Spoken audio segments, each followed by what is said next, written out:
Welcome to the Terrible Podcast with your hosts from SteelersDepot.com, where you can find all your latest and greatest Steelers news. It's Dave Bryan and Alex Kozora, always lit, talking Steelers. And now, here's Dave and Alex.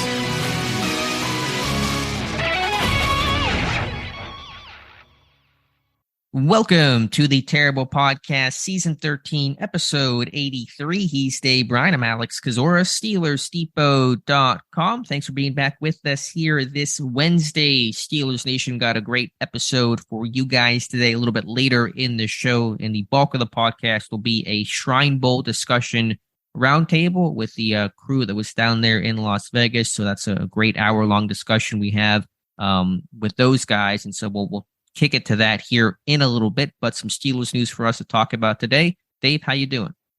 Doing good. It's a great day to be alive. I don't think I've felt this good in over 2 years. I'm so glad to hear that. That's and plus have a great discussion with the Shrine Bowl attendees in the back half of this show that I think and hope everybody's going to enjoy, and just super excited to be in draft mode, and obviously have the Super Bowl coming up this week as well too, and put a finishing stamp on the 2022 NFL season. Yep, still a busy time of year. And Dave, let's get right into the Steelers news after all the discussions and stories and waiting and wondering and speculating. We now know where Brian Flores is headed. It is not Arizona, and it will not be staying in Pittsburgh either. He has been named the Minnesota Vikings' new defensive coordinator. He withdrew from the Arizona Cardinals coaching search, despite being one of the three finalists, which frankly surprised me, but maybe he got the sense that Arizona was not the place for him, or that Arizona would not pick him to be the guy. And so once E.J. Avero went to Carolina, that seemed to be the Vikings' top target, they shifted to Flores, and now he is going to Minnesota. Yeah, good for him, right? And good. I bet nobody's happier than Flores and his family than Mike Tomlin. They sort of created that position for him about the same time last year. Mike Tomlin saying he didn't want that guy to just sit out there like that. Obviously had the lawsuit going on against the NFL and everything that came along with it. And it obviously, stinks that the Steelers lose a guy like in Flores, but you had to know going into this thing about this time a year ago that was going to probably or had a good chance of being the outcome here 1 year later, that Flores would wind up either with another head coaching job or wind up as a defensive coordinator on the staff of of another team there. So good on him for that. Good on Mike Tomlin for giving him the opportunity this past year, and good on the team being, I guess, the Minnesota Vikings, because the Steelers don't play the Vikings in 2023. However, they do play the Cincinnati Bengals in Cincinnati. So maybe some of the things that Flores learned or preparing for the Bengals a couple of times this past season, maybe that will help in the Vikings, beating the Bengals sometime next year. So I guess really the only thing to kind of talk about moving forward out of this is, what do the Steelers do staff-wise? I know you had an interesting tweet about the staff size yesterday, kind of coming out of this, and what specifically was Flores' main group of focus with the Steelers? Was it more inside linebackers? Was it outside linebackers? Will a guy like Denzel Martin, who's an assistant outside linebackers coach, become the outside linebackers coach? And I guess, will they go out and add another kind of senior defensive assistant there? Yeah, I know you had talked about, could it be a Steve Wilkes, but he's now officially going to San Francisco as the DC to replace D'Amico Ryans, now the head coach of the Houston Texans. So, we'll see. The tweet that I had was, right now the Steelers coaching staff, after losing Brian Flores and Blaine Stewart, now the tight ends coach at West Virginia, now only has 17 coaches on that staff. And so that is, I don't know what the numbers are right now. Obviously, coaching staffs are still in flux, and we're still waiting on Arizona and Indianapolis to hire head coaches and put together their staff. So it's not worth counting right now. But, Pittsburgh entered last year with one of the smallest coaching staffs in football. They probably still sit there right now. I figure they're going to replace Blaine Stewart. Will they replace Flores?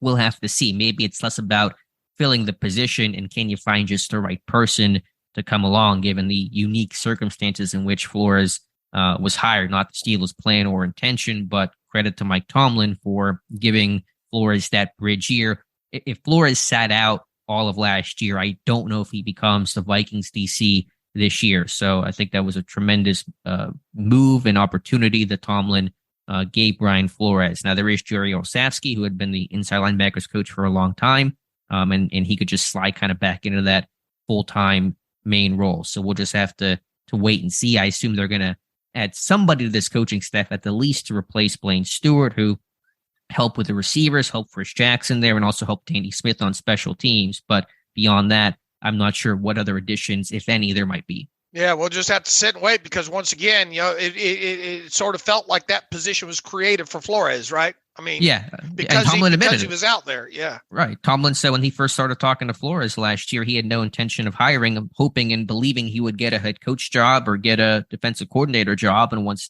he realized those things weren't happening, then the conversation became about football and coaching and giving him a place to work for a year. And that seems to have worked well for the Steelers and obviously for Brian Flores. If you had to guess, why do you think Flores took himself out of the running for that Cardinals job and decided just to become the DC in Minnesota? Yeah, I mean, I obviously I don't really know for sure. Maybe this is just one of those, well, I wasn't going to get the job, so I'm going, the PR method that way there. But look, once Monte Ossenfort became the GM, I thought there was a strong connection there. I really liked Flores' chances to maybe land that job, but maybe he did bow out. Maybe he doesn't, maybe he doesn't view it as a prime opportunity. One with the quarterback situation, obviously is going to be the big talk there with Kyler Murray, and is that going? Can he be the guy there? Who really knows here? So I would just be speculating as to, the real reason why. Sure. And I think really there was only one person reporting it. I think Aaron Wilson reporting that he kind of took himself out of the running there. Well, he was scheduled to have a second interview later this week, I think on Wednesday. So unless something dramatically changed, I have to assume that Flores withdrew his candidacy from Arizona. I think maybe it's two reasons. A, when you're a finalist, sometimes that can mean different things. Brian Flores was a finalist for the Houston Texans job last year, and I think he and probably everyone else kind of realized he wasn't going to get that Houston Texans job. And so sometimes you're just the finalist in name only, if there is such a thing. So maybe he kind of felt like that was happening again.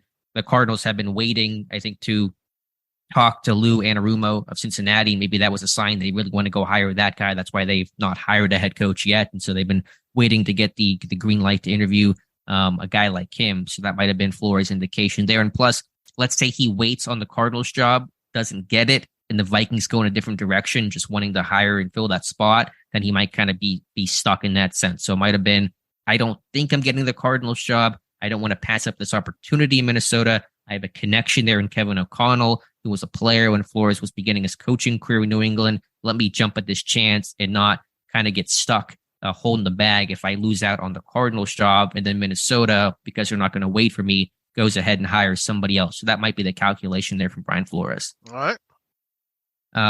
But from there, we'll see what the Steelers do. Do you think they don't have to fill that spot? Would you like to see Pittsburgh just fill that spot, though? It wouldn't hurt my feelings, no. It'll be interesting to see what happens with Denzel at the outside linebacker position and all like that, and with him being an assistant there, I don't think you can have. I mean, I don't think it would hurt to add another guy. I mean, obviously you talked about Blaine on the offensive side of football there, but I don't think it would hurt to add another defensive mind to that room. No.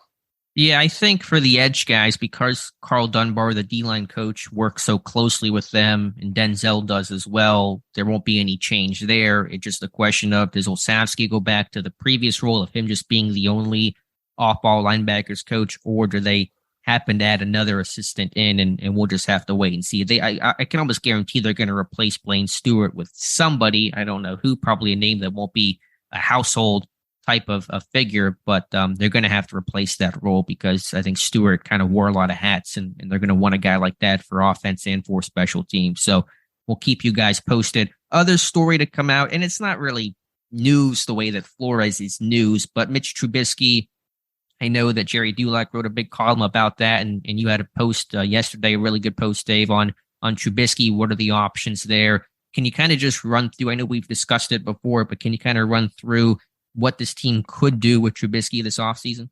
Yeah, and why are we talking about it today? And it's mostly stems from Dulac's article yesterday, saying that while they would like to retain Trubisky, maybe doing so at that $8 million base salary obviously isn't ideal.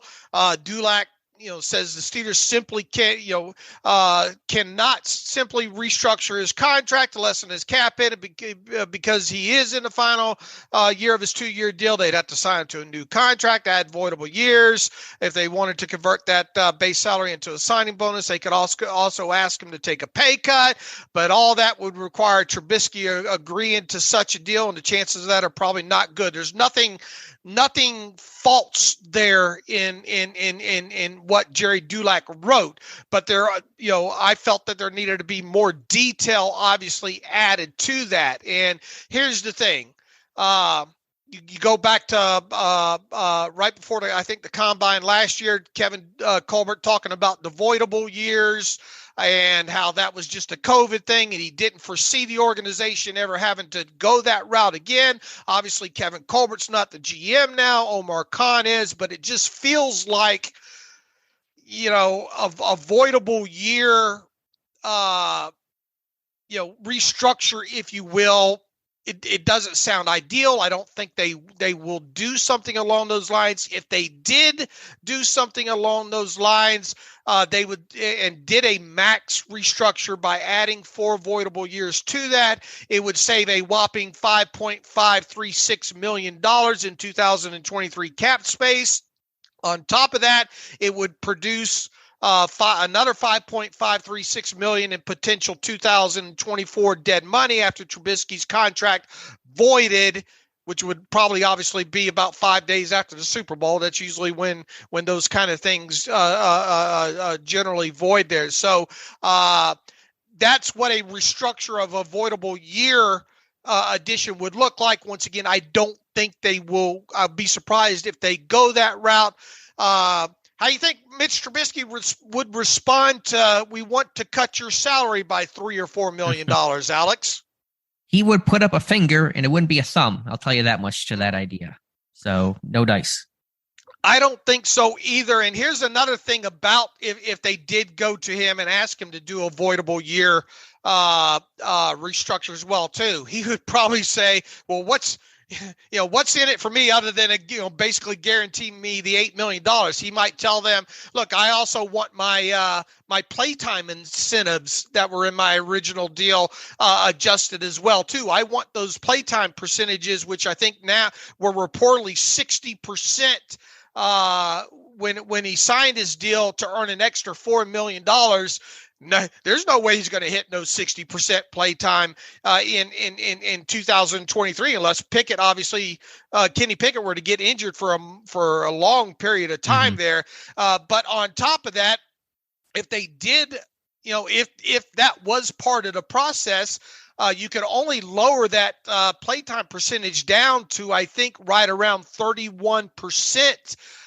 For it to still qualify as a not likely to be earned incentive, because Trubisky almost played 31% of all offensive snaps last year. So really, even that wouldn't benefit Trubisky unless Kenny Pickett was to miss right around a third of the season, right? So that's just yet another reason to think why maybe a voidable year restructure would not happen. I'm with you. I think if they told him to take a flat out pay cut, he'd say, deal with it.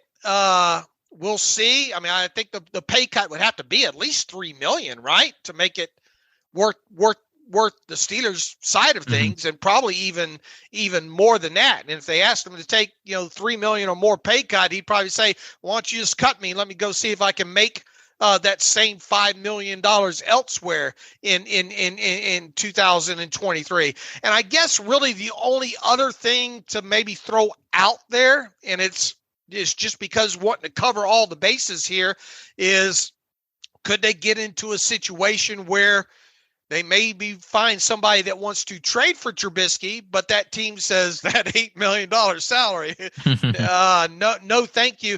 Could there be a situation where the Steelers trade Trubisky, but holding on to $3 or $4 million of that $8 million salary? Now, the byproduct of that, at least, would be that you get whatever you get in return, as far as maybe a draft pick compensation. And then on top of that, whatever that you don't have to eat as part of a trade would be salary cap savings that way. And then the most obvious path to saving the most money with Trubisky would be just cutting him outright, which you free up $8 million in salary cap space prior to roster displacement taking place. All of that mumbo jumbo that I just said right there, I think all this still goes back to what Art Rooney II said to Bob Pompiani in that sit down January 26th interview, Alex, and quote, "It's still early in the offseason, but I expect Mitch will be on the roster next season and be an effective backup when we need him. I think he showed we can win with him. I think he'll be on the roster next year." So, and I know Dulac kind of speculates, and we're all speculating at this point. But I mean, until we hear otherwise, it sort of feels like Mitch Trubisky's going to be on this ride, unless Art Rooney II really hasn't had to sit down yet with Omar and the rest of them and say, which way are we going here? How do we really look in the cap situation here? But I still think what Rooney said trumps everything at this point. Or if Trubisky comes in and says, "I don't want to be here, sure, let me go." That's the thing that may change their mind. Just to run through the scenarios you laid out. And again, you posted every scenario in the interest of thoroughness in terms of all the options they have right now. But pay cut's not going to happen. Trade's not going to happen. There's no value. The Giants might be the only other team interested in Trubisky last year. Now they're paying Daniel Jones. They're not going to go trade for Trubisky. And plus, and again, I understand you're not endorsing this. You're just laying the scenario. A trade doesn't even make sense because in the scenario of like Pittsburgh's eating $3 million or whatever the number might be, because then they would have to go sign a backup veteran quarterback. They'd still spend $8 million on backup quarterbacks in the guy they signed and the money they're eating with Trubisky. So that wouldn't work. Avoidable year could work, but as you said, not really what Pittsburgh is likely to do. I think what it comes down to is, and I believe you made the comment either on Monday's live stream or on Monday's podcast, Pittsburgh just has to make the clean, clear decision of, is Mitch Trubisky worth $8 million to be the backup or not? Is he worth keeping around to be that insurance policy to pick it or not at $8 million? That's the calculation. Yes, no, thumbs up, thumbs down. That has to be the only thing they consider. Right, and this is right in the middle of my post. I said, so where does all of this leave us when it comes to Trubisky in the coming weeks and months? And quite honestly, it seems like it really comes down to one thing, and that's that the Steelers want Trubisky to be their backup quarterback in 2023 at $8 million. Outside of that, it would take Trubisky making some contractual concessions, something he's obviously not obligated to do. And for all we know, Trubisky might really want the Steelers to cut or trade him at this point. So either that or he accepts being a backup in Pittsburgh at $8 million with a very, very slight chance of earning $4 million or more in incentives related to playing time and team performance. Yeah, that's the bottom line. Either he's worth it as the backup or not. Either you want to pay that kind of premium for that insurance policy if something happens to pick it, so be it. And Rooney seems to be trending towards yes, but we'll have to see. And the only thing that changes that calculation is if Trubisky very strongly makes it clear that I don't want to be here, and I'm going to make it known that I don't want to be here. Right. The whole volunteers, not hostages, right? Right. So to me, that is just, those are the calculations. I mean, voidable years and pay cuts and trades, all unlikely or have basically no chance of occurring. Okay. All right. Those are the two main Steelers things that we wanted to discuss today. Now I want to kick it to our Shrine Bowl discussion. We do not have Owen Straley on today. He had another obligation, and so we'll get him on either next week or 2 weeks from now. But we have the Joes, Joe Clark and Joe Cammarota, Melanie Friedlander, and Josh Carney. And so Dave and I will join them here in a second and talk about their experience at this year's Shrine Bowl. And welcome back to the Terrible Podcast. And as we talked about, Dave and I on Monday's show, going to have some Shrine Bowl and Senior Bowl recaps and roundtable discussions the rest of the week today, starting with the Shrine Bowl that was held in Las Vegas and had a terrific crew sent out there to represent Steelers Depot in Joe Clark and Josh Carney and Melanie Friedlander and Joe Cammarota and Owen Straley. Unfortunately, Owen not here today. We'll get him and his thoughts on the Shrine Bowl sometime, hopefully next week or 2 weeks from now, but to have the rest of the crew on. So now you guys did a tremendous job in terms of the practice reports, in terms of the player interviews. Dave, I don't know if you had any initial thoughts. I know you that's your hometown in Las Vegas. You spent time with these guys. So I'll let you kind of start, Dave. What are your initial thoughts or anything you wanted to ask these guys? Yeah. I think first and foremost here is this was the second trip out here for Josh, Dr. Mel, and Owen. So they kind of, knew what to expect loosely going into this. But then we had the two Joes, Joe Clark and Joe Cammarota out here. And I think we should open up with kind of getting a quick synopsis of from both the Joes to their overall thoughts of the whole experience here, being it was a new one for them. So Joe Clark, and by the way, Joe Clark's been with us now, I don't know, what, a year and a half, 2 years, something like that. He's become a full-time staff member on Steelers Depot. So with that, Joe, tell people real quick, who you are and a little bit about your first experience out here in Vegas at the Shrine Bowl. Yeah, thanks, Dave. So I joined Depot August 2021. Obviously really excited to go out to the Shrine Bowl. The whole experience was awesome. I mean, top to bottom, it was some of the most fun I've ever had. Obviously, with Josh, Mel, and Owen have gone out there last year. They were a huge, huge help in kind of, showing me the ropes and figuring out, how it works with interviews and getting access and, just kind of some things to look for. But just as a whole, being up close, being around, especially, the first 2 days, like all the scouts, just kind of like, I have rabbit ears, which kind of sucked when I was a baseball umpire, but it helps, when you're trying to go around and be like, oh, what's this guy looking for? What's this guy looking for? So then it kind of helps you pick up and, see where some certain teams are focusing or, what traits are good to look for in a player. So that was definitely really, really cool. It was fun to sit down and talk to these guys. A lot of them were just really fun to talk to, really great kids, really excited to get their opportunity and out in Vegas. And it was just a really great experience. So, can't thank you and Alex and, everybody else enough for giving me that opportunity to go out there. But I had a blast. Joe C. Hey guys. Yeah. So I'm Joe Cammarota, Seton Hall alum. And then I just joined Steelers Depot. I believe it was in October. And I've just this is like a dream job for me, just getting to write about the Steelers and cover them. So that's just awesome. So thank you guys for this opportunity. And thank you guys for the opportunity to go out to Vegas and cover the Shrine Bowl. It was awesome. Such a great event. I learned so much from Mel, Josh, Owen, everyone. They just helped me a lot. And then it was really cool to be able to interview the players too. And that was probably, I would say, my favorite part of it, because getting to tell their stories and get their stories out there and meet them and what makes them tick, what they think they are, how they think they're going to help NFL teams. That was probably my favorite part of it, and being able to write about them and their stories. It was just all overall, it was an amazing trip and one of my favorite trips I've ever taken. All right, well, good. That's great to start with, and this is obviously the first time we've had both these Joes on the podcast here as well, too. So, congratulations to them. All right, let's shift gears into actually what happened in Vegas. Shrine Bowl practices and all like that. And I don't know how you guys actually. I think you guys may have rotated some position groups in there, but I think first and foremost, maybe we'll start with Josh. Let's just quickly kind of go over, some guys that, really stuck out throughout the week here for you at any position, and maybe kind of at the end kind of slant that towards, some guys that you really think the Pittsburgh Steelers could be interested in.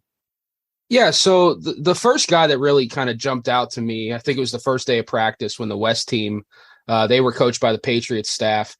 They were, I think everyone here will agree with me, they were much more physical than the East team throughout their week in practice, and I think that showed in the game. But the guy that jumped out immediately was P.J. Mustipher from Penn State, the interior defensive lineman. I've watched him a lot throughout the years, just at Penn State, being a Penn State fan, and he really acclimated to the big stage in a sense right away throughout the week. He had that physicality in practice.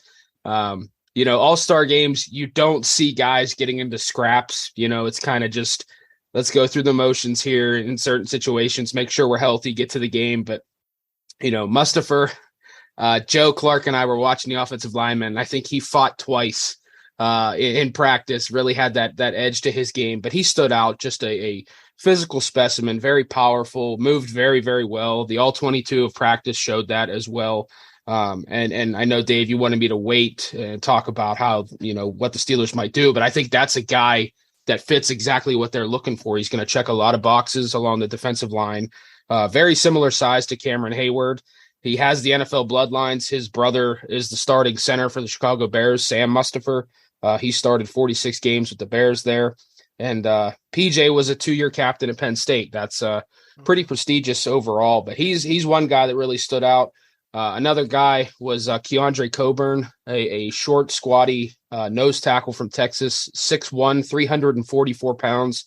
I know when people hear those numbers, they kind of think, oh, that's just a run stopping, gap plugging nose tackle. But this guy, and I think Joe Clark can attest to this as well, his ability to rush the passer and just generally move, in pass rush drills was very, very impressive. This guy is an athlete. I said the Steelers had a lot of success going after a short, squatty, 330-pound plus nose tackle from Texas many years ago, but Coburn's a bit different, and that's a guy that should certainly be on their radar. Defensively, Brenton Cox really stood out, the edge from Florida. I think he was the best edge defender there all week. Just a really deep arsenal of pass rush moves. I know he's got some red flags off the field. He was kicked out of the Florida program. We couldn't really get the story from him as to why he was kicked out, but it occurred after he punched a Georgia player in a game. But he has a dominant spin move. He really couldn't be blocked all week long. I really liked the North Carolina State linebacker, Isaiah Moore, 6'2", 234. Just comes downhill very hard. I didn't see a lot from him throughout the week in pass coverage, but in the game, he had some good reps there. Outside of that, I wish Owen were on here. I know he's interviewing for some jobs, but Starling Thomas V from UAB was the standout corner for us. Owen kind of identified him going into the week. We talked to him that first day of media availability, and he was a star throughout the week. Just a very fluid athlete, physical, can play, in the slot or in the boundary. He was the top cornerback there. He dominated all week long. And that's a guy that I'm certain we're going to have a draft profile on here soon. And Owen's also going to have an interview with him coming up. But that's a guy that, he should be circled as a target for that slot role for the Steelers moving forward. Mel, I wanted to ask a question about one person in particular that I know that you seem pretty high on based on some of the interviews and reports that I think you have coming in. UCLA wide receiver Jake Bobo, and just tell me about him, getting to talk to him, and what his fit in the NFL might be. So Jake Bobo, who finished his college career at UCLA, is a wide receiver that I think is really interesting. I don't know that he's the type of player the Steelers would target, but I think someone's going to get lucky to have him on their team. He's tall. He's 6'4" and currently weighing in at 216. So he's not your prototypical slot receiver, but that seems to be where he thrives. Spent 4 years at Duke, and then with a coaching change, decided to finish his last year of eligibility at UCLA, and he can line up anywhere. He has a quick release off the line, which I think makes up for his lack of true burst speed down the field.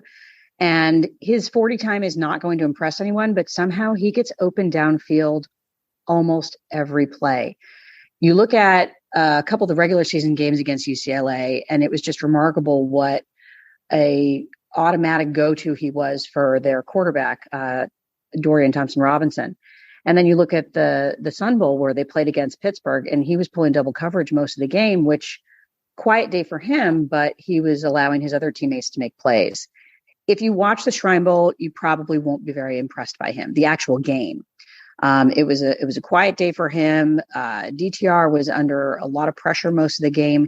He had one beautiful catch on the sideline that, he had to really reach for and grab. But by that point, he had 3 defenders on him, and he wasn't the intended target. It was a bailout. Most of the other plays, he was either seeing multiple coverages, the quarterback was looking elsewhere, or the ball sailed over his head. So I don't think anyone watching the Shrine Bowl is going to come away and think that's the guy. But I would remind people that that's exactly the same situation with Tyquan Thornton last year, who had a fairly unremarkable Shrine Bowl, but a really good week of practice that's now translating into what we see in the NFL. So I think that Jake is a good route runner. He is elusive in terms of getting separation further down the field. And I think that while he's not your prototypical slot, I would not be sad if the Steelers grabbed him. And I think he's going to be tremendous value in the draft. Mel, didn't we determine that, he had quite a few catches out of the slot at UCLA and really look, you talk about not prototypical, but still that big slot position, in the NFL is a thing, and he does get open. And I quickly went and searched out some tape on him. One thing the catch radius with this guy is incredible. He really does a good job, I think, of making catches outside of his frame. And I think the other thing that stuck out to me was the yards after the catch, the tough yards after the catch that he has as well, too. And physicality, this is a guy that if you did draft him late in the later rounds and he did wind up as your 5th wide receiver, he could have extra value on special teams, right? Talk about some of those topics here. Absolutely. When you look at the stats from UCLA, the number of catchable passes he is targeted for and the number he comes down with is very similar. And he catches some of the ones that you could call uncatchable as well. If you watch his film, there is a move that he does repeatedly against the defender, usually the defensive back, where he plants with his right leg, sends them running that way, and then just moves around to the left and gets free. And they know it's coming. They fall for it anyway. So I think he's got good footwork. I think he's got a really high football IQ, and he caught every single thing that came his way during 4 days of practice. He loves playing football. He is what Tomlin would call a football player. And as far as special teams go, he's not a physical tackler, but he does manage to get in players' way. So I think he could theoretically play on the return team. He's worked as a punt returner or kick returner in the past as well. So he did that in practice during the week and did it well. I was a little disappointed he didn't get a shot during the game, but I understand why they stuck with Kaz Allen. And he, of course, is the son of Mike Bobo, right? Former Georgia product. Absolutely. Every single family member of his is an accomplished athlete, whether at the collegiate or professional level. His aunt is an Olympian from the hockey team. So good bloodlines. Mel, were you attracted mostly to what position group did you try to focus on this time around? Was it mostly wide receiver, running backs? It's interesting. I didn't spend a lot of time looking at running backs because I am praying that the Steelers don't spend a draft pick on one. Right. I can talk quickly about them. I think, there were a couple standouts during the week, and that was true during the game as well. And I'm talking about Jordan Mims and Valladay as well. So just very quickly, Jordan Mims is, I think, probably the best running back coming out of the Shrine Bowl practices. And we saw that again during the game. I mean, he had a couple explosive plays. He can catch the ball out of the backfield. And he's got the size to be a pass blocker. I really focus more on the wide receivers during the offensive skill position sessions. And the other one I would really look to see the Steelers consider is wide receiver Kaz Allen, also out of UCLA. He's a track star and a football player from high school. He set the state California record for the 100-yard dash, which still stands to this day at 10.44 seconds. And he's hoping and thinking his 40 time will be 4.3. That absolutely translates on his college tape. Once he gets into open space, he's gone. He's got good footwork and can be elusive. And he started at UCLA as a running back due to injuries and COVID, and then bringing in another running back. He actually transitioned to wide receiver in his last 2 years and was very successful there. He's another guy that can play out of the slot. And I was disappointed that that didn't happen at the Shrine Bowl. The Patriots staff said they were going to use him as a slot receiver in the game. And while he lined up there a couple of times, he saw 0 targets during the Shrine Bowl game. He's a Swiss Army knife. He can play kick returner. He can play punt returner. He had a really nice 34-yard punt return to start the second half. And he also has very reliable hands. So while at, 5'8" and 3/8, I don't think Steelers fans are going to be excited to see another short wide receiver coming in. He's what they wanted Anthony McFarland to be, I think. And then some. So that's someone that I think would be late round talent with high value. Couple other interesting projects coming out of the wide receiver group. Jadakiss Bonds is an FCF guy out of Hampton University. Had a slow start to the week, but really came into his own during practices. He had one catch for 20 yards during the Shrine Bowl, but it kind of shows what he can be. And I think he probably will go undrafted, so I wouldn't mind someone stuffing him on the practice squad. As far as other wide receivers, I know people were very high on A.T. Perry. I think he was battling injury all week, and we never really got to see what he could be in the game, which he was a late add because of his injury. He had 3 targets and no catches. Just a rough week for him, and I don't think he ever was able to show what he could do.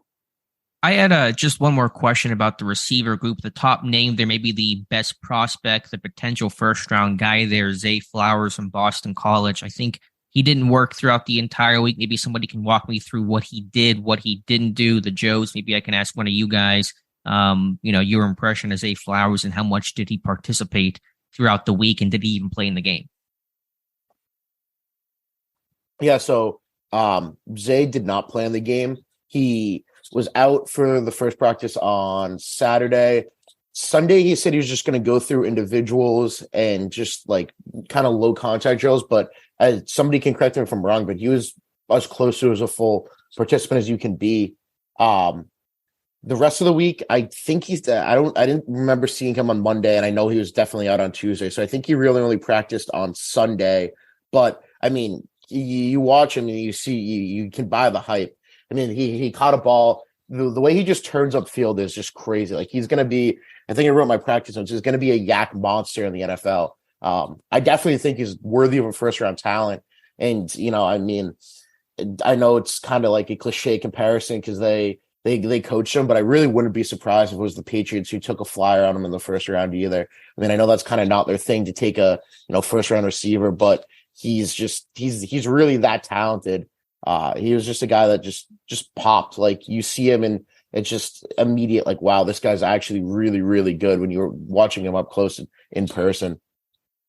Josie, the same question that Dave asked earlier, just your general impressions in terms of maybe some guys that impressed you, maybe some guys that just feel like they have that Steelers look and feel and mold that would have Pittsburgh interested.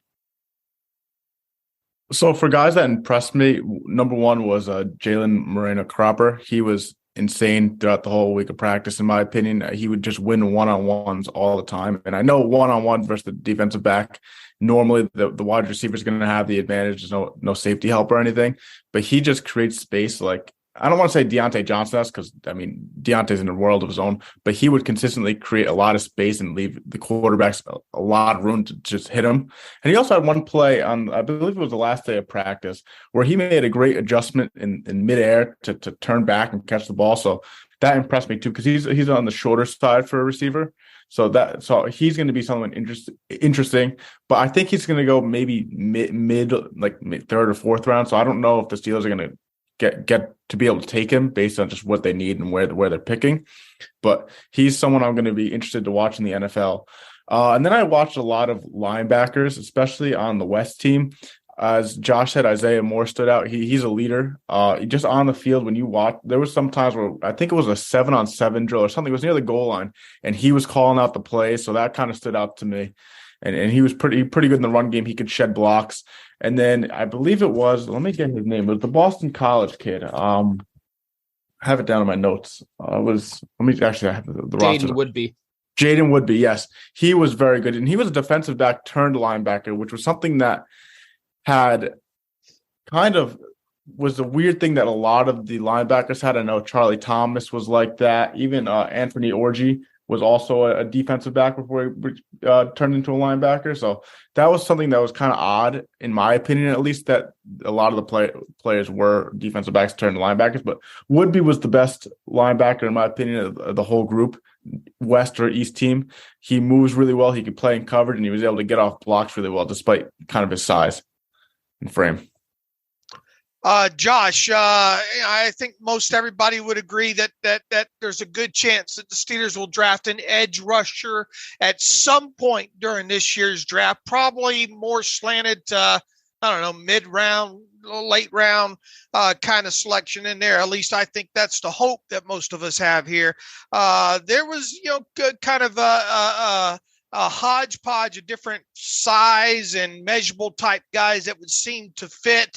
Baldonado out of the University of Pitt's one guy that I got to peek in on at a little bit of tape.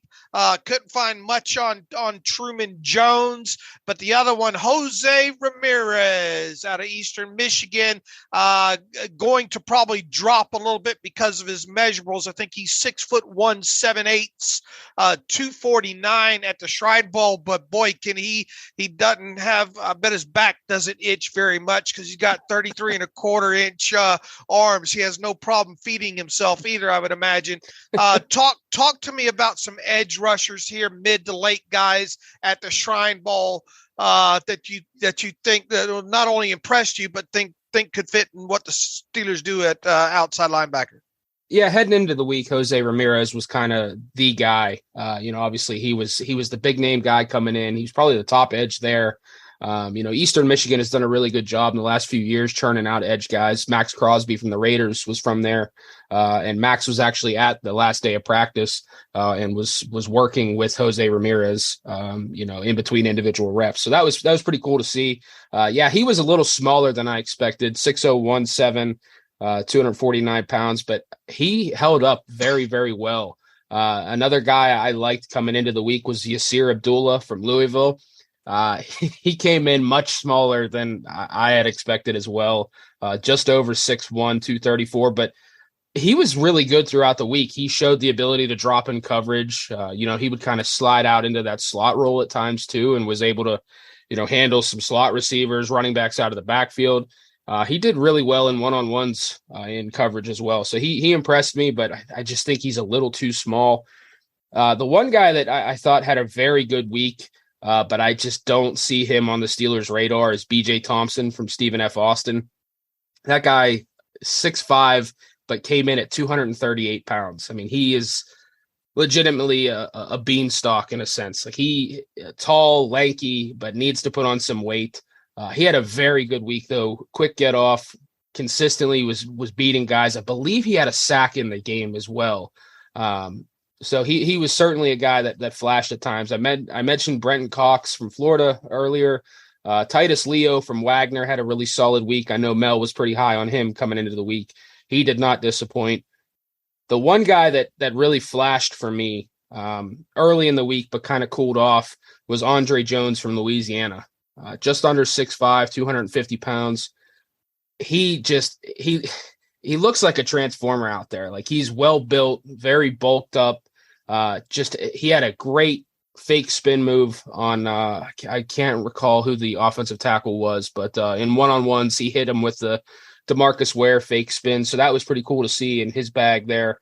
But if I had to guess a guy that's on their radar from an edge standpoint, it's got to be Jose Ramirez. I know he's a little undersized, but that guy has a very deep arsenal of pass rush moves. And like I said, going into the week, he was the headliner, and I don't think he disappointed at all. But coming out of the week, the one name that people seem to be talking highly of, but we didn't really see much of, was Caleb Murphy from Ferris State. I know that he had a sack in the game.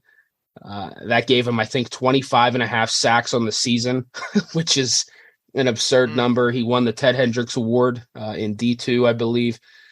I just didn't see much from him in practice. I know that a lot of people were excited to see him just based off the stats alone, but he was very quiet throughout the week. Obviously, like I said, he had the sack in the game, but I've been seeing people saying he was a major winner from the week, and kind of what Mel said about A.T. Perry. People were very high on him coming out of the week as well, but you just didn't see much from those guys. And that was a little disappointing because he was a big name going into the week and didn't really flash much. What about Robert Bill? Yeah. So Beal practiced the first day, and then that was it. They had to bring in, trying to remember who they brought in. They brought in an edge to replace him. But Beal, he practiced. He was in pads the first day, and then that was the last we heard of him. He wasn't even, the Joes and Mel can correct me if I'm wrong, but he wasn't even available for interviews, which was a little disappointing just from him coming from Georgia and having the resume that he does. I do remember him sporting a brace on his shoulder, kind of like what TJ Watt wore when he came back from injury. Beal had that on his right arm, I believe, entering the week. But he practiced Saturday, and then that was pretty much it from him. He wasn't heard of after that, unfortunately. Anybody else want to tap on to what that paid attention to the edge rushers? Want to tap into what Josh, tack on to what Josh said? I've got one more name to add to the list if I could, and that's Mr. Baldonado from across the practice facility at Pitt. Habakkuk Baldonado, he goes by Haba, is a player that Joe C. wrote a really great interview on. He was a delight to talk to throughout the week. He was really focused on his practices and just really, I think, impressed during the week. He's someone that can line up at edge or along the line. So he's a pretty talented guy. During the game, I think you really saw what he can do. He had a tackle for loss in the third quarter. And then late in the fourth quarter, when the East team was trying to come back, he had a nice tip. He had one pass defended as well, so he can drop into coverage if needed. And he chews tape so much that Cameron Hayward wouldn't have nothing to encourage him on. He's got a high football IQ, loves the game.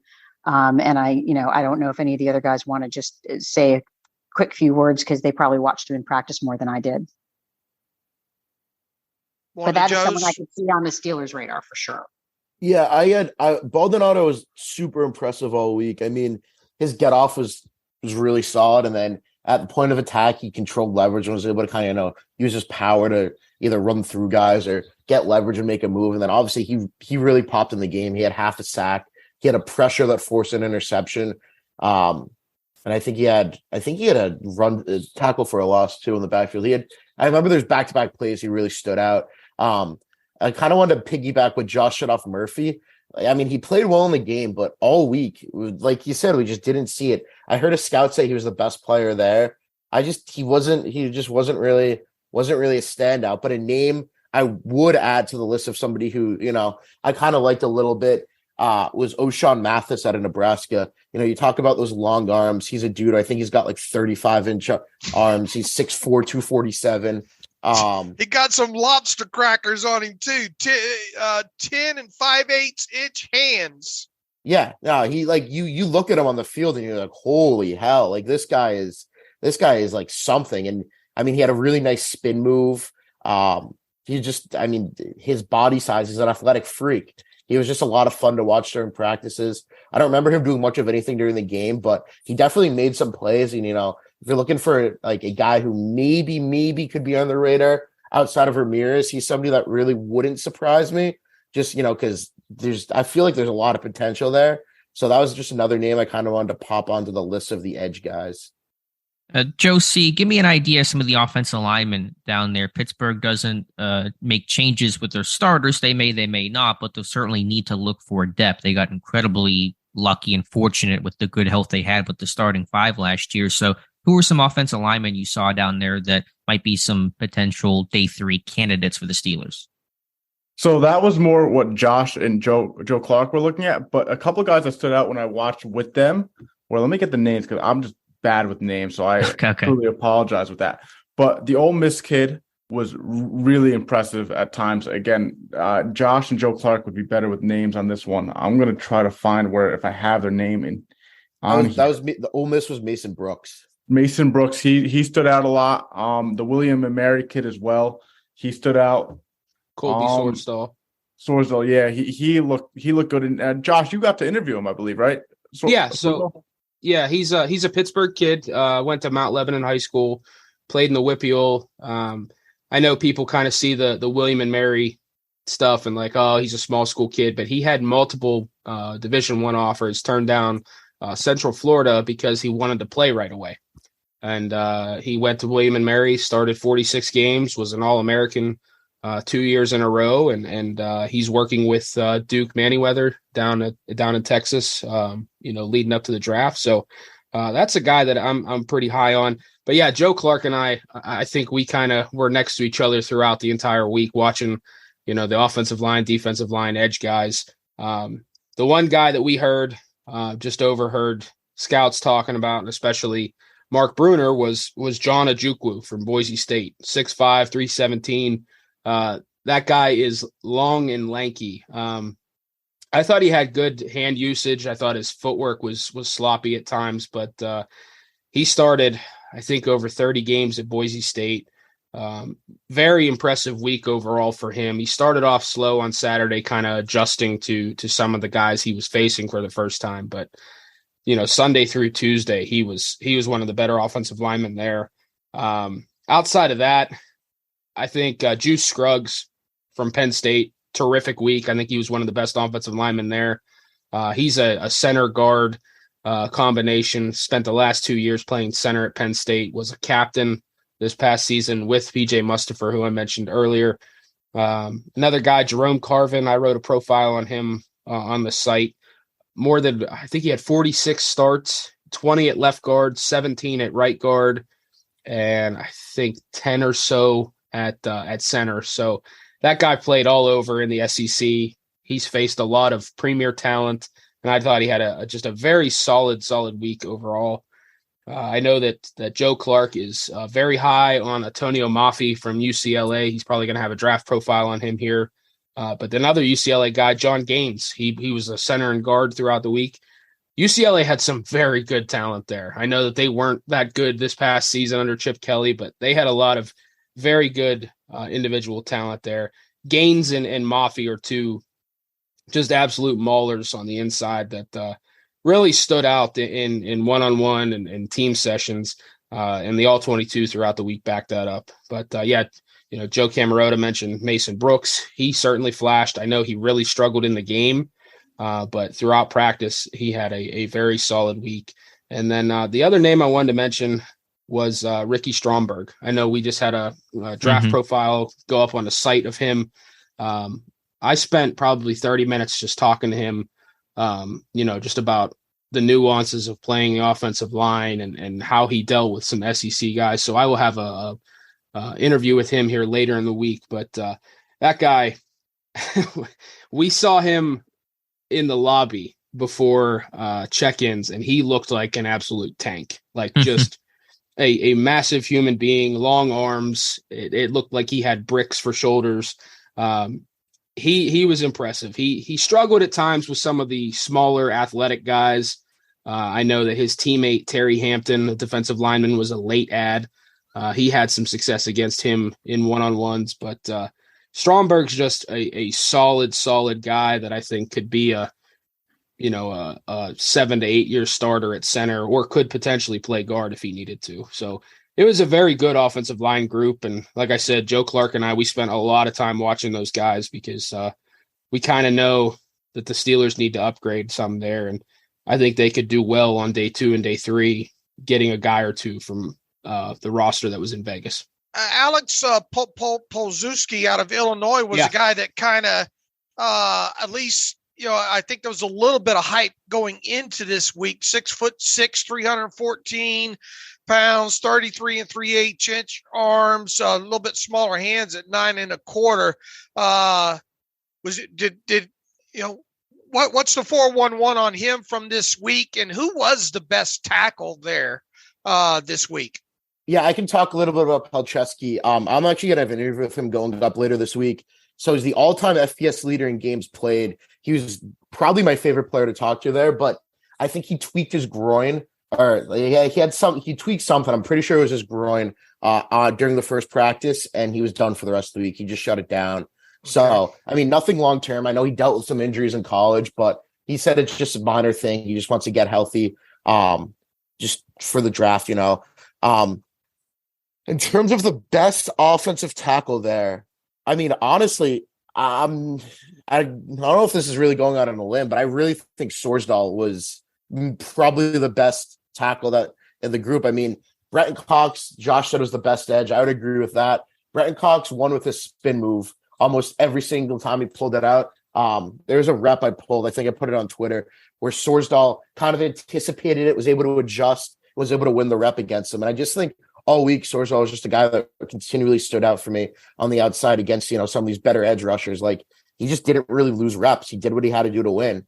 So I think he was probably my biggest standout on the offensive tackle group. But yeah, I was definitely bummed we didn't get to see more Palczewski because, he's a guy I definitely could see. He played 6 years in college. I think he's only going to be 23, maybe 24 on draft day. And I mean, he put it on tape. He was all Big Ten first team. Illinois, he led great rushing attack this past season. And he went, I have a ridiculous number written down somewhere. I think he went over 700, 600 pass block reps without allowing a sack. He had a 99% pass block win rate during his time in college. He's just a dog. I mean, I was bummed we didn't get to see more of him because he's somebody I really was looking forward to watching. But yeah, I'm going to have an interview with him going up probably tomorrow or Friday. He was a super fun dude to talk to.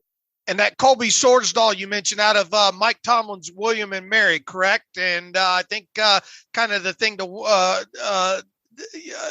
little bit shorter arms at 32 3/4 and smaller hands as well too. Is he draftable in the late rounds, or is he more likely to go undrafted, or is he just one of those to be determined after you watch a little bit more tape? Yeah, I think he's definitely draftable. I'm going to try and get some tape on him. I've kind of been going back and forth with the William and Mary offensive line coach since the Shrine Bowl week. A lot of the scouts that I overheard talking about him had a late day 3, so like a 6th or 7th round grade on him. He's right tackle exclusive, unfortunately. Every start he had in college was at right tackle. But I talked to him. He said he's working at guard, right guard, down there with Duke Manyweather. He knows that he needs to have that position versatility. He's willing to try reps at center. He told me that he said to the coaching staff he wanted to try center that week. They didn't give him that opportunity, but he did have some snaps at left tackle throughout practice. I think he had some snaps at left tackle in the game, but all of his starts in college were at right tackle. And like I said, he was a dominant player at the FCS level. Coming out of last season, he was the second highest graded FCS offensive lineman for Pro Football Focus's metrics, right behind Cody Malk from North Dakota State, who's kind of been a popular player coming out of the Senior Bowl. I do think Sorsdahl is probably going to kind of get overlooked just coming from a William and Mary program that historically hasn't been very good. I know they had a good year last year. But I really think that he could be a guy that carves out a role at the next level. He adjusted to the increase in competition rather quickly, showed very good footwork, good hand usage, and yeah, he really had a plan going into the week and just seemed to see things, set up very well. Like Josie mentioned, Brenton Cox was beating everyone with a spin move, and Sorsdahl, saw it coming, handled it very well. And I think the one thing that impressed me the most, Tuesday when they were in the Raiders practice facility in Henderson, which if you think Allegiant Stadium is a spaceship, that practice facility is incredibly impressive. Sorsdahl and Habakkuk Baldonado were getting after it in walkthrough. Like they were consistently working on their craft, their pass sets. They were taking it very seriously, and they had some good battles in walkthrough. And I found that very impressive that they were trying to continue to work on their craft while others were kind of just going through the motions and trying to get to game week. So that stood out to me. And I think, I mentioned that to Joe Clark as well. Like, look at those guys going after it. And I even heard some scouts murmuring about that. So, yeah, I definitely think he's draftable, Dave. I'd probably say, 6th, 7th round for sure. And I think he's going to impress when he gets into an NFL system, weight program, training camp, all that. And am I reading the room correct that Mafi out of UCLA was the best interior player, or no? He looked great when I saw him. Like I said, I only think I watched offensive line one day, but he looked really good out there. And even during the team sessions, he didn't get beat like at all. Like he was maybe like once or twice, but he was normally pretty good in his anchor. He could get to the second level too. And what was interesting is that I know Joe Clark and I interviewed him. He went from D-line to O-line, and it didn't seem like it bothered him at all because he just performed consistently. He's a mauler for sure. Mel, defense alignment, an area of focus, area of need for the Pittsburgh Steelers. I don't know how much you watch of that group, but do you have anything on maybe some interior defense alignment that stuck out to you? Yeah, there were definitely a couple. I mean, I would agree with Josh that PJ Mustipher stands out both on and off the field as someone that really seems to fit the Steelers scheme and is a guy that I think they would definitely take a look at. I want to turn this over to Josh because I know he was so high on Keandre Coburn, and he'll do a better job than I will. But he was someone that I think we all were watching during the week. All right, Josh, what's up on Coburn? Yeah, Coburn, just that short, squatty, powerful guy. He's a wide body. I watched some tape heading into the Shrine Bowl. I got my hands on some Texas All-22, and that guy just eats up blockers. You cannot move him off the point of attack. He can just sit and anchor and eat up gaps if you need him to. They asked him to penetrate throughout the week, and he has a very impressive get off for a man that's 344 pounds. He just moves different for his size. Like it's very hard to explain, but like there were reps where Joe Clark and I looked at each other and were like, wow, like that guy that big should not be able to do that. I definitely think he's got to be on the radar, late day 2, early day 3. Outside of that, Broderick Martin, Western Kentucky, started slow, but he really came on. High energy, high effort guy. I know he had the fumble recovery in the game. He flashed some pass rushing chops as well. He had a powerful rip move that was really hard to deal with throughout the week for guys. Guy in the Steelers' backyard in a sense, Dante Stills from West Virginia. You want to talk about a freaky athlete on the inside. He really impressed me in one-on-ones and team sessions, just his ability to beat guys consistently with different moves. He got a lot of coaching up from the Falcons staff at times because it felt like he was trying to, in a sense, show too much in one-on-ones. Like he was trying to be above and beyond and impress, and he wasn't doing the drills correctly at times. But man, you get him into a competitive situation, and he just upped his game to a new level and was probably one of the better defensive linemen there. The West roster, though, PJ Mustipher was the guy. I've said it before. Like, I don't know if it was the 97 he was wearing or the old school face mask with the bar down the middle, but there's a lot of similarities in his game to Cameron Hayward. And he told me that's a guy that he's watched consistently since he was in high school, just trying to take stuff from his game. He has that nasty edge to his game. The power is very, very prominent. And he had just had a great week. Outside of those guys, Jerron Cage from Ohio State, 6'2", 307.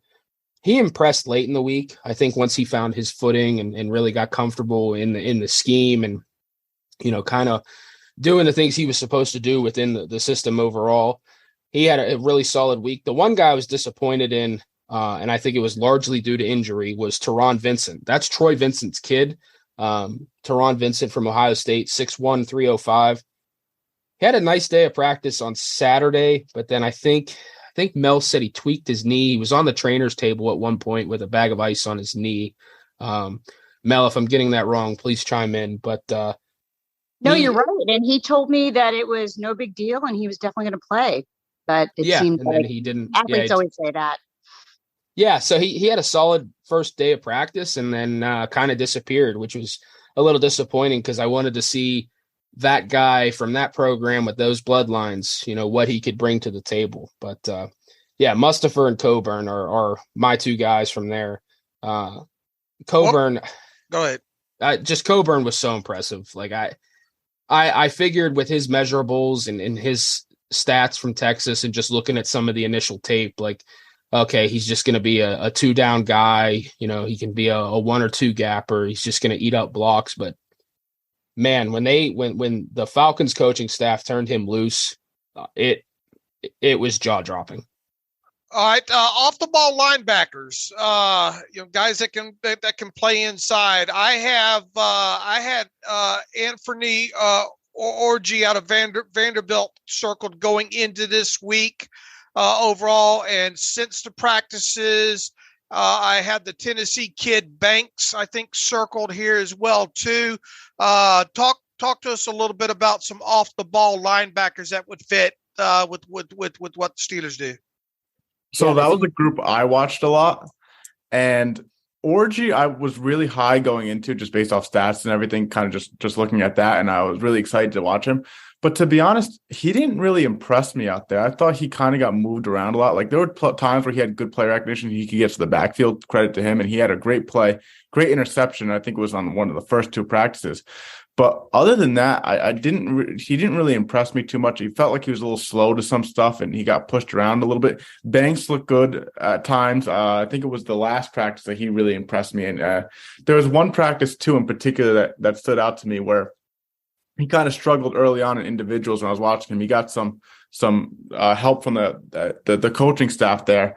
And then in team sessions, he looked like the best linebacker out of that. I believe it was the East team. I think that was the one he was on. But let me look for the names real quick. The West linebackers were really more impressive to me. Like we mentioned earlier, Isaiah Moore was super impressive. Drake Thomas looked good from NC State. Those 2 NC State guys, Jaden Woodby looked good. And I think what's going to be interesting for who the Steelers look to get is it depends on what type of mold they want.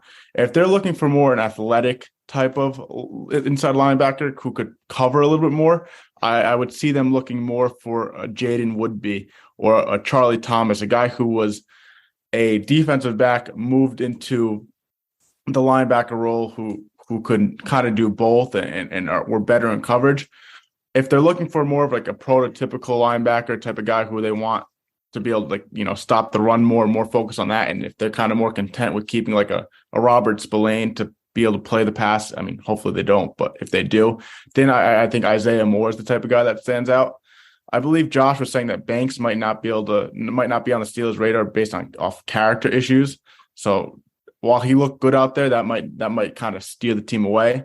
But I would say Moore would be were the 2 guys that stood out there. Drake Thomas looked interesting. Shaka Hayward was pretty good in coverage as well. So I think it really depends on what the team's looking for based off in their linebacker. Do they want one who's more coverage oriented, more strong on the coverage side, or do they want more of a thumper type of linebacker? Do we have any confirmation if Shaka Hayward is actually related to Connor and Cam? I feel like we heard mixed messages. Go ahead, Josh. So I reached out to Charlotte Hayward, Cam and Connor's mom.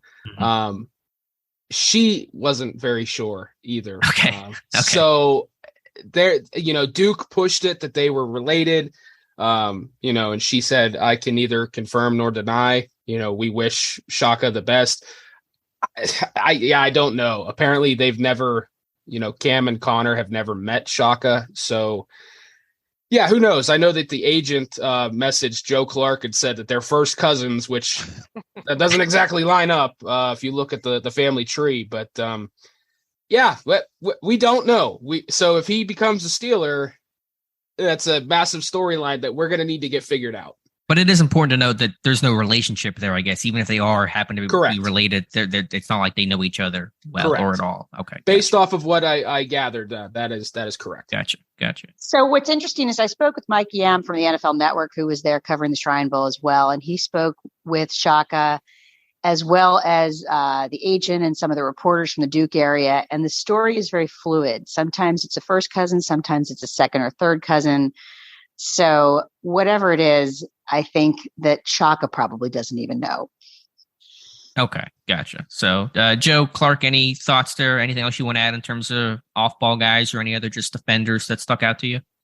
Yeah, so the I know Joe touched on the one off-ball guy besides Isaiah Moore, who I think was probably the best guy going in and really showed it at the game with his coverage ability and all week with his ability to get downhill. But it was his teammate in Drake Thomas. So Drake Thomas had 2 interceptions during practice. I believe it was on Monday, maybe it was Sunday. It was one of those days he had 2 interceptions. During 1v1s, he undercut a route, made a really nice read on the ball, picked it off. Then he had one in the end zone when they're doing working on like short yard situations. So he was somebody that, is kind of, you don't have to draft him just to, Woodby's probably more of a coverage linebacker. Isaiah Moore was able to do it both, but if you're not going to be able to get Isaiah Moore, Drake Thomas isn't really a bad alternative as somebody who, can pop the pads a little bit and also step out and cover. I mean, he's probably a good 5th, 6th maybe round guy. I would say just based off what I saw off him. So he was somebody I kind of want to highlight. And yeah, Joe touched on Banks's off the field character issues. I would be surprised if he ended up in a Steelers uniform. Obviously not having Owen here. Owen is our cornerback safety guru, if you will. I know he spent a lot of time watching those groups of players, and we'll have a lot to say. We're going to try to maybe have him on sometime next week there. But for those of you that watch the DBs along with him, maybe you want to give us a quick rundown of some guys that had some good weeks there that should be on the Steelers' radar. Obviously, Clark out of Louisville is probably going to be the guy that Owen really highlights the most there. But outside of him, Josh or Joe's or whoever. I could kind of jump in there quickly. First few days I spent, watching some DBs with Owen, just kind of getting a feel for what he was looking for. Yeah, Keitrell Clark was the guy. Definitely that Swiss Army knife in the secondary, can kind of play that slot role. Had some reps at a boundary corner. Very physical guy, transferred to Louisville from Liberty, and had a very impressive year. He was probably the best player overall in Las Vegas. He really impressed. Outside of him, there were some guys, Deshaun Jameson from Texas, kind of that Marcus Jones mold from Houston last year, a very good return guy. Texas used him on offense at times as well. He's more of a slot guy, but saw a lot of reps on the boundary, had a good first few days, but kind of tailed off there at the end of the week.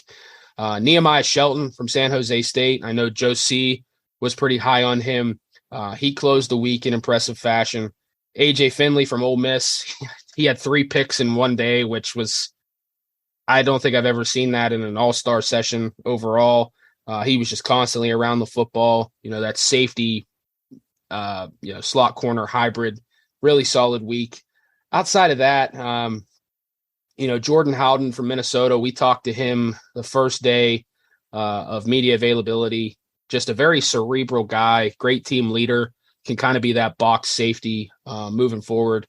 Trey Dean III was fantastic down the stretch there that week. I think he was the Shrine Bowl defensive MVP due to the interception. He was constantly around the football. The Patriots staff had to tell him to stop being so physical at one point because he legitimately laid out, I believe it was A.T. Perry in a practice, on a post route. He actually hit him. So very physical guy overall. I mentioned Starling Thomas V before, but The guy that I wanted to get a better look at was Jalen Williams out of Indiana. And I know that Owen will certainly have more thoughts on him moving forward. But that was a guy that, Alex, I think you wrote that up, that he had met with Ike Taylor multiple times at the Hula Bowl. And then he got the call up to the Shrine Bowl.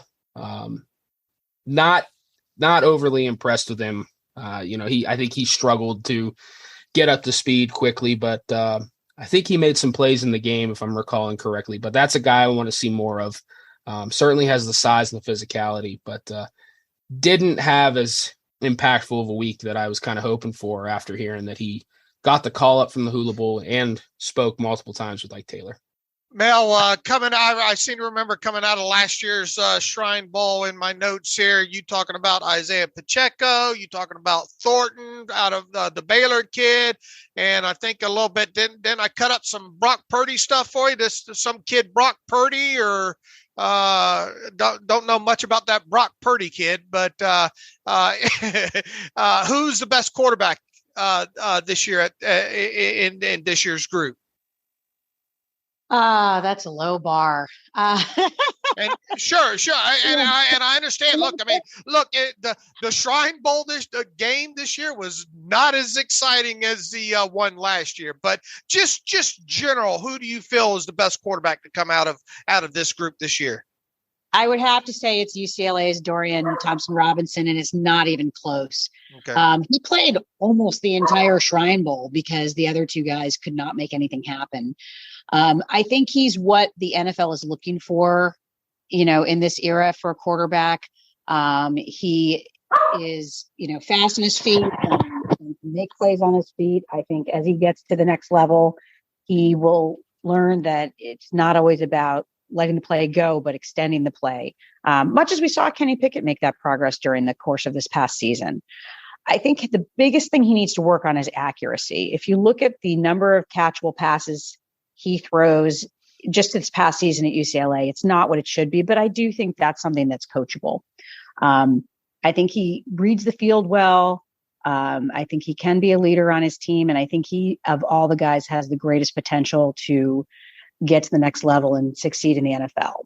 Will he be a starting quarterback on an NFL team? I'm not sure, but at the very least, he could be a reliable backup. We only have a couple minutes left. I do want to ask a quick follow-up to Joe C. I know you talked to Dorian Thompson-Robinson, and he talked about maybe kind of being on the Steelers' radar. I know that's a catch-all kind of term during draft season, but what was your conversation like with him, Joe C? It was really cool. He was a cool guy. What was interesting is I think Mel kind of told me this too earlier on before all the interviews. Like there's some guys who have a lot more are media savvy and other guys who just aren't. He was one of those guys who's kind of media savvy. He kind of, all his answers kind of it felt like a conversation, but like he kind of knew what he was doing, like navigating the media, if that makes sense. Sure. So he'll be interesting for sure. I mean, stats wise, he has the stats, but like Mel said, there wasn't really too much of a standout there. He'd be an interesting late round undrafted guy to bring into the team. I think he'd be a good fit culture wise. He seems like a good person. And he doesn't seem like someone who has an ego to the point where it's like, oh, I got to be starting type of thing, which it's good for late round quarterbacks. So I think he'd be someone good. And he's also a dynamic type of player. It's not going to be like a Mason Rudolph type of thing where he can't really move. He'll be able to move. He'll be able to run a Matt Canada type offense if he has to get out, kind of like Kenny Pickett can. So, Mel, we haven't talked about tight ends at all. I know it's not a high priority for Pittsburgh, but if they lose Zach Gentry to free agency, there will be a need there. You talked to Cincinnati's Leonard Taylor. What was your conversation with him like? So this year at the Shrine Bowl, there were no obvious standouts. There was no Jelani Woods. There was no Chigakonkwo, unfortunately. But within the tight end group, I have to say that Leonard Taylor out of Cincinnati was probably the one that stood out and impressed me the most. He's a guy that came into the program, as his teammates would joke, more like a biscuit. I mean, he maintained the same weight throughout his 4 years of college, but became an absolute workout warrior to the point where he actually won the Iron Braveheart Award from the strength and conditioning staff his final year. So he changed that weight from just pure bulk to muscle. I think that he has potential for growth. He's got good hands. He's a decent route runner. He can block. He specifically said to me that, he's confident in his run blocking. He wants to work on his pass blocking more. And I think if you watch film, you'll see that is an area for improvement. He's someone that I think really matured during his college years and understands what it takes to succeed at the NFL level.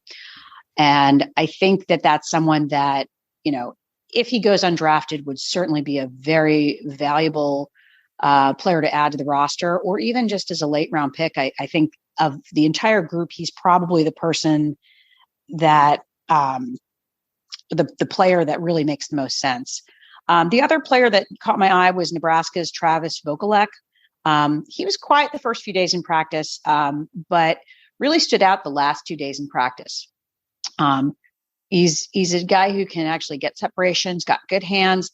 The third day of practice, it was 38 degrees and raining. You saw a lot of pass catchers adding gloves. He was one of the few guys that still caught everything that came his way.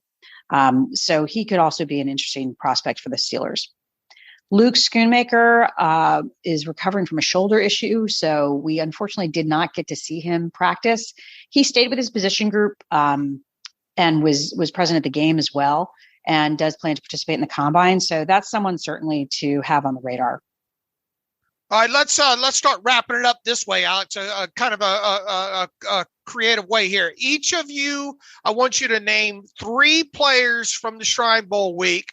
We don't have time to go in depth on it, but name 3 players each from the Shrine Bowl week that you could most see wind up being on the Steelers offseason roster here, either via the draft or undrafted free agent. And then give us after you do that, each of you give us just kind of your brief synopsis of your biggest takeaway from the week at the Shrine Bowl in Las Vegas. Okay, I can start. So the 3 players, I'm going to go with Josh. Josh's guy with Keandre Coburn. I mean, he was a beast. He was super fun to watch. I'll go with Tonio Mafi, and then I'll go John Ojukwu.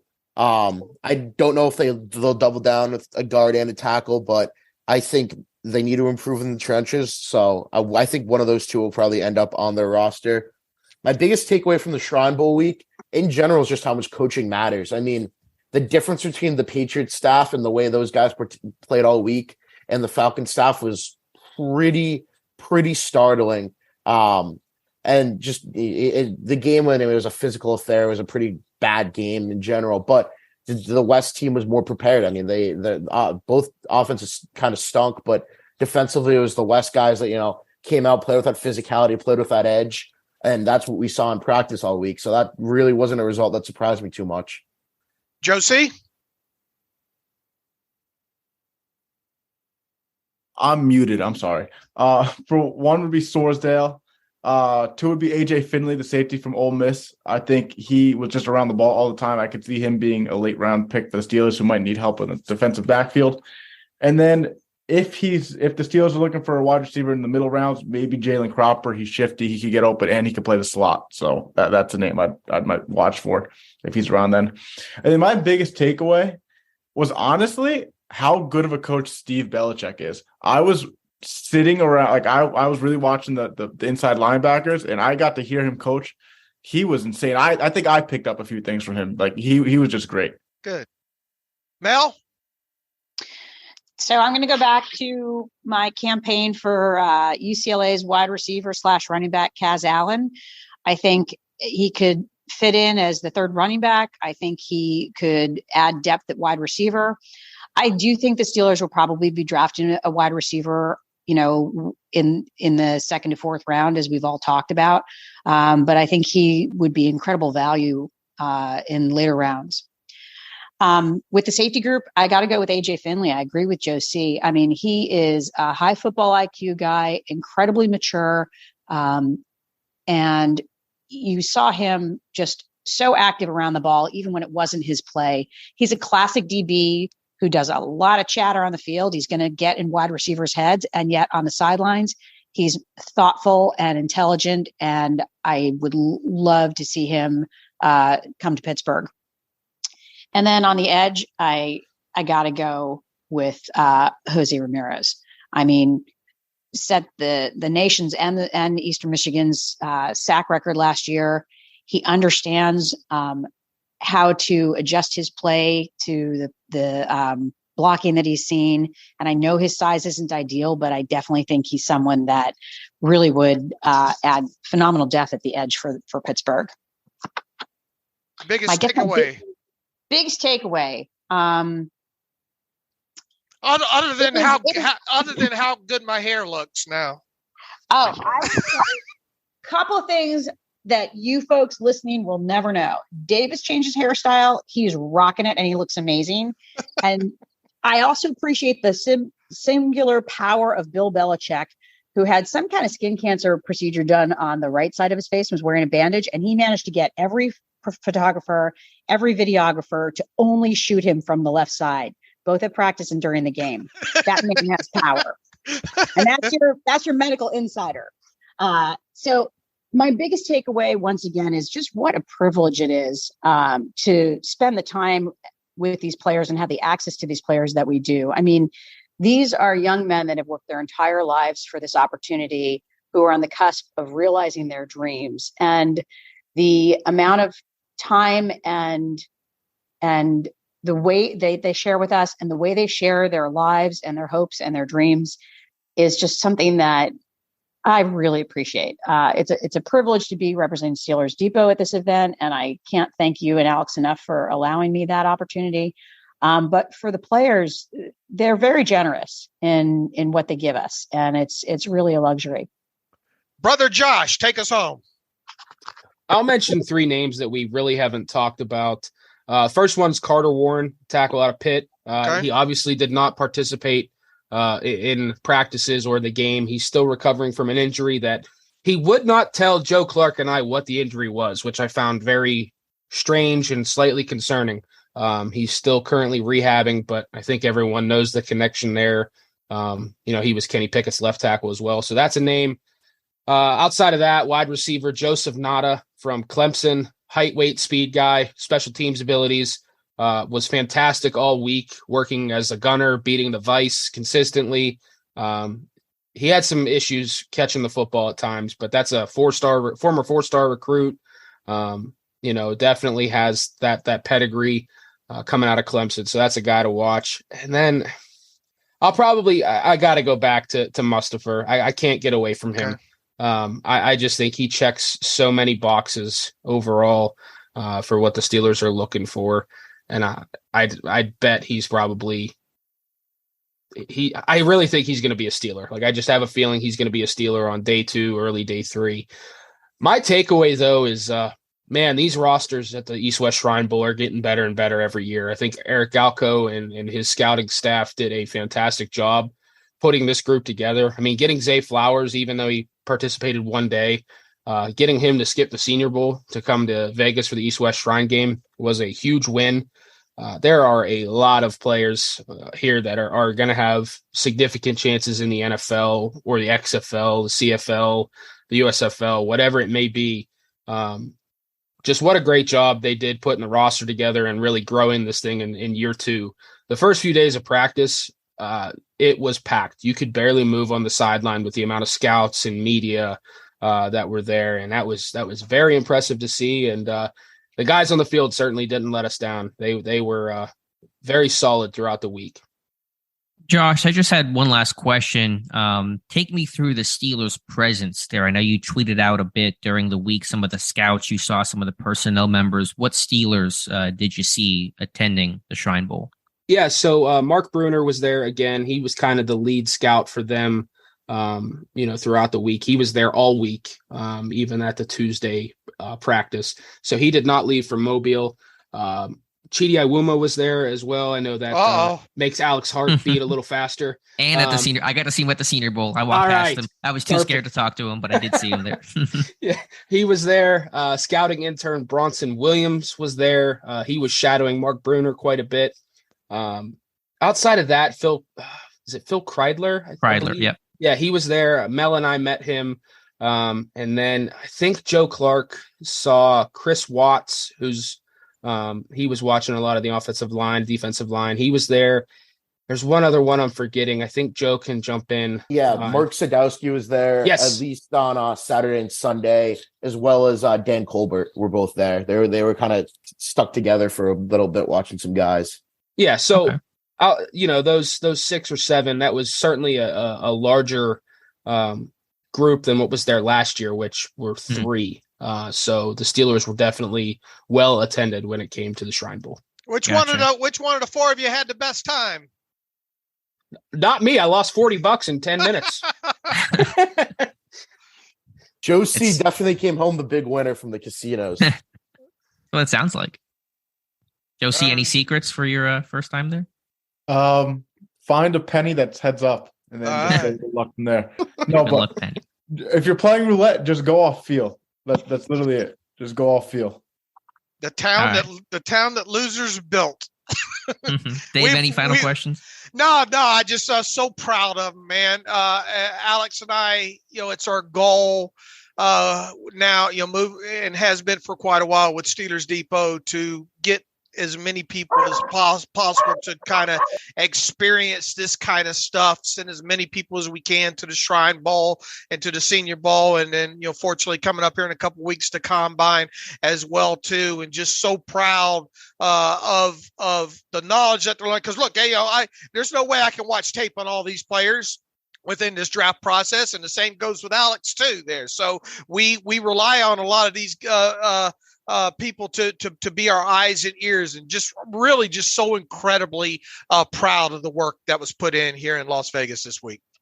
Absolutely. You guys did a fantastic job making us feel like we were there. The readers feel like that they were there. And it was good for me too to have this conversation right now, because I was getting ready for the Senior Bowl. So I didn't get to spend a lot of time focused on what was happening at the Shrine Bowl. So this is really informative for me, and hopefully for the listeners as well. We'll have Owen Straley on sometime in the near future to get his perspective on the week in Vegas. And as Dave mentioned, we'll have Jonathan Heitritter and Joe Clark going to this year's Combine later this month. And so that'll be really exciting for them and for the site. So cannot thank you guys enough. Really appreciate your time. And we'll have you guys on hopefully, sometime around the actual draft happening. And welcome back to the Terrible Podcast. And again, our special thanks to the Joes and Mel and Josh for their fantastic work, not only in this last hour, talking about their experience at the Shrine Bowl, but of course, the actual work they put in while they were in Las Vegas with the practice reports and player interviews and just all the work they put in. I know it's a ton of work. It's nonstop, busy, but they did a tremendous job, and we're so thankful they could go and bring that coverage to you guys and to you and I as well. Yeah, absolutely. I really benefited from, once again, hopefully the readers and listeners will as well. On top of it, it's just a joy to have them out here. When the day that they got here, I was able to take them all out and, to one of my favorite burger spots here in Las Vegas and sit down with all of them for a couple hours and break some bread and all like that. But really, really proud of the group, and I think they had a good time as well. Yeah, sounds like it. So, Dave, let's get to just a couple of reader emails and close out today's show. All right. Let me sort them out here real quick. And just a reminder, on Friday, we'll have the Senior Bowl crew to recap their experience there. So similar format will be occurring on Friday. All right, from App Gator. Hey, guys, always love the content. Really enjoyed Dave's breakdown of the cap. I have a few interesting questions for you. Congrats to Flores on the Vikings defensive coordinator job. Would you like the idea of hiring Kingsbury as a passing coordinator assistant, or maybe Luke Kuechly as a linebackers defensive assistant? That's question number one. First, Cliff Kingsbury, he's over in he's in Thailand or something like. I think his plan. Would I mind it? No, I wouldn't mind it. I just don't think. I don't think there's a likelihood of such a thing happening. And he says maybe Luke Kuechly as a linebackers defensive assistant. I haven't been really keeping up with Luke Kuechly too terribly much. Incredibly smart guy, man. You want to talk about a linebacker that was ashamed to see his career end so quickly because of the whole concussion thing and all like that. I mean, I don't even know where he stands in potentially maybe wanting to be a coach, Alex. Yeah, I have no idea. I know he was scouting a bit for the Panthers. Defensively, you could throw out a million names, and I'd be generally okay with it. Kind of more the front seven. I don't think you have to add a guy with a defensive background because you already have Austin, who has that mindset, and Grady Brown as well. People do have to realize, though I've gotten this question a bit, Matt Canada is essentially the de facto pass game coordinator in Pittsburgh. The way that it's been structured for a long time is the offensive line coach essentially handles the run game scheme, and the actual coordinator basically works with the actual pass game. So the title isn't official. I know it's a sexy title that's commonplace around the league, pass game coordinator. But to me in Pittsburgh, Canada is essentially that guy, and adding another pass game coordinator just seems pretty redundant. Okay, he says, I read an article on your site that during the bye week, the players had more buy-in to the Canada system after hearing what it would ultimately progress to. Have we already seen that progression, or is there more to open up next season? Look, we just highlight that because it became, several players were asked about it. Several players commented about that bye week, quote unquote, meeting and all like that. Not being in the room, how much impact. All we can do is take the comments kind of at face value. And, I think Kevin Dotz has talked about it. I think Pickett talked about it. Najee talked about it a lot. Najee, I think Freiermuth maybe even talked about that. So, I just think that you pass those things along and, you read into it, I guess, what you want to read into it. Look, the offense did get better during the second half of the season. How much of that was related to opposition that they played? While it did get better, there is still a lot of room. He says, have we already seen that progression, or is there more to open up next season? There is a ton more to open up next season. Look, Alex and I just talked the other day about the hot routes and all like that. I mean, we should really see this offense right out of the chute, especially with the amount of people that we expect week one of the season to be back as part of this offense. We should see this offense score more points, back Canada would say here. We have to see more explosive plays too. We have to see less penalties. We have to see less MEs, as the kid likes to call them these days, mental errors, those kind of things. So, short answer is we should see more progression. This offense opened up more next in 2023. God, I hope so. Because this offense was pretty closed. I don't know. Can you be any more closed than this offense was? It was like a fragile glass container you're shipping in bubble wrap and tape and 10 boxes. I mean, this offense could not have been more closed. And I understand why it was. And the approach, again, worked. The offense turned around. They went 7-2 down the stretch. But no team ran the ball more the second half of the season than the Pittsburgh Steelers. And so this offense with Pickett, now the guy, year two for him, the full offseason as the starter, no quarterback debate or controversy. This offense better open up. If it doesn't, then that's a huge problem. The final part of this question here real quick is, Dave, do the Bengals have the cap situation to keep their defensive and offensive weapons, or will they see that having a longtime franchise quarterback that won't take a team-friendly deal like Tom Brady makes filling a loaded team difficult? Short answer to that, I obviously pay very, very, very close attention to the Steelers cap situation. Around the league, I loosely pay attention to teams' cap situation. More than anything, I pay attention to contracts of individual players more so than I do team situations. But make no mistake about it, everything this offseason with Cincinnati Bengals is going to be driven around what kind of deal they give Joe Burrow. How much guaranteed money? What's his cap hit going to be in 2023? What's the guaranteed portion? How likely, what's the future restructure situation look like with them? They are going to probably have a little bit of problem at some point. Will it be this offseason? Probably more into the 2024. Look, you've got a couple of young wide receivers there, and I know there's already a little bit of talk. I think it was Jeremy Fowler threw something out there about T. Higgins and maybe potentially looking to trade him before having to give him a big deal. They obviously have safety over there as well too, that they're going to have to determine what they're going to do with as well as maybe a potential long-term deal with him. So you pay the quarterback that big money. It does make a challenge to kind of work around, but as long as you're careful with the guaranteed money and bad, quote unquote, bad contracts out there, restructures are always an option there. So it will present challenges to them. I don't have a hyper-focused look at it right now, but other than to say a lot of eyes will be on what they do with Joe Burrow and that contract this offseason. Sure, that's the first thing, the first priority, and they're going to get that done, I'm sure, for a record amount of money or pretty darn close to it. We're not in the salary cap does not exist. It's a myth camp. We think that's total crap, but we know that you can massage this cap so much. It's so malleable and flexible that if you want to make something happen, you basically can make something happen. So we'll see how Mike Brown treats it. Not the most spendy owner in the NFL, although I think, he's going to open up the pocketbook for Joe Burrow.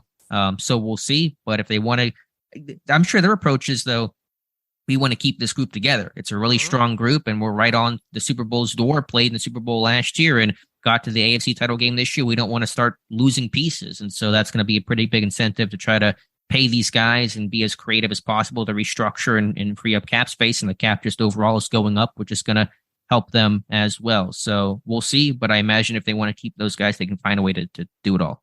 Let's see. A couple of nice emails here from George Vukovic and Brandon about the cap book idea. They would buy 3 of those books. Yes, I'm telling you, Dave. Maybe later down the road. I ain't got time to do it right now. When Kevin Colbert writes his book, you write your book. I'm not gonna. I'd be in trouble if he turned around and wrote one next summer. Then I will file it in things to think about category there. One other one here before we close out. Derek Dimmy writes in, Dave and Alex, what one aspect of the Steelers team moving forward are you most excited about? He says, for me, I'm really looking forward to see what kind of roster Andy Weidel can put together. I'm going to let Alex expand on that here in a minute, that statement. The Eagles have one of the best rosters in the NFL. Here's to hoping he can bring the same thing to Pittsburgh. Thanks as always, fellas. Looking forward to your offseason coverage and following whatever Blues Clues we can. Man, I am so hyped up. I went and looked at the Steelers staff page once again at the photos of the scouts trying to sharpen my mind up so I could beat Alex to the punch on there won't be many of them, but I will beat Alex on finding a couple of these guys at some of these pro days here. So I am looking forward to really to the Blues Clues because of obviously Omar Khan, which, by the way, happy birthday yesterday to Omar Khan. I know you listened to the Terrible Podcast. So yesterday was Omar Khan's birthday. But yeah, I look forward to that process of the offseason here. Address his comment, Alex. Looking forward to see what kind of roster Andy Weidel can put together. Yeah, I mean, I'm excited to see what it looks like, too, what differences in philosophy and approach Pittsburgh might make. I don't think there's going to be anything dramatic, but maybe little things over time add up. Now, obviously, Weidel is not in sole control of this roster, and you have Mike Tomlin, who I'm sure his voice and sphere of influence has probably grown even more so as Kevin Colbert exits. I guess Colbert, by the way, is like working in a liaison position with the Steelers. It's kind of like a alumni type thing. So there's still a tie to the organization, but not in a roster building sense. And then you have Omar Khan and Art Rooney. So it's not as if Weidel himself is going to be solely building this roster together, but we'll see what changes and tweaks might occur there. And I'm excited about that. I'm excited about just the youth for this team and watching young guys like Kenny Pickett and George Pickens and Jalen Ward and even some bit older guys like Dan Moore to see how those guys grow and progress and just the youth on this offense, the growing pains they went through last year and hopefully they'll reap the rewards of those pains and struggles and be better for it as they kind of enter their second and third year. So that's a really exciting part of this offense being intact and a lot of young guys growing and getting better. Yeah, and I would echo everything that you just said there. Just excited to see what if this. It's more of an inquisitive of how much, what's the next step that this offense can make in Kenny Pickett's second season, keeping all most of those pieces together on offense and seeing if indeed they can take that next step and start scoring more points. Can they start creating more explosive plays? I just said that I'm really excited about the offseason here. I love the offseason process. Top to bottom, free agency, the cap, the Blues Clues, the pro days, the combine coming up here pretty soon. We just wrapped up the Shrine and Senior Bowl. That really helps me kind of catch up or make up some ground. I never get caught up to where I want to be in this pre-draft process, but it's just these things that I'm kind of excited about are really kind of things that I'm excited about every offseason, I think. Yeah, it's not much different. The offseason is always fun to see how this roster changes and what additions occur and what subtractions occur, but it's certainly going to be a different feel just in that first, offseason without having to worry about the quarterback position and just see, where you're at exiting the offseason. All right. I think that's got all the pertinent kind of questions there. Obviously running a little bit long. We had a little over an hour's worth with our Shrine Bowl attendees. And once again, we thank them for coming on. It won't be the last time you hear from some, or if not all of them throughout the pre-draft process. We'll try to have, a couple more of these people on throughout this process, and possibly all four that you heard from today. We'll try to have Owen Straley on maybe next week. And as Alex said, we have the Senior Bowl roundtable coming up on the Friday episode of the Terrible Podcast. So, Alex, anything to add before we get out of here? You're joining Aaron Rodgers on that 4-day darkness retreat. That's where you're going next week, I think, right? No darkness tour for me. I have enough problems staying out of my own head every day. That was a thing you did in your 20s, though. I feel like there were some darkness retreats back in your earlier days. There were dark days and darkness retreats for sure. All right. With that, you can follow me on the Twitter machine at Steelers Depot. Follow Alex on Twitter at Alex_Kozora. Follow the show at Terrible Podcast. Email the show, theterriblepodcast@gmail.com. Hope you're following all of our contributors as well, too. I'll try to put their Twitter feeds in the post that wraps up this podcast. You can email the show, theterriblepodcast@gmail.com. If you like what we do and want to donate to the cause, go to SteelersDepot.com, hit the donate button, upper right navigational bar. Also, if you like an ad-free version of the site, go to SteelersDepot.com, hit the ad-free button upper right navigational bar as well, and follow the directions that way. So in the meantime, until Friday, as always, thanks for listening to the Terrible Podcast with Dave and Alex.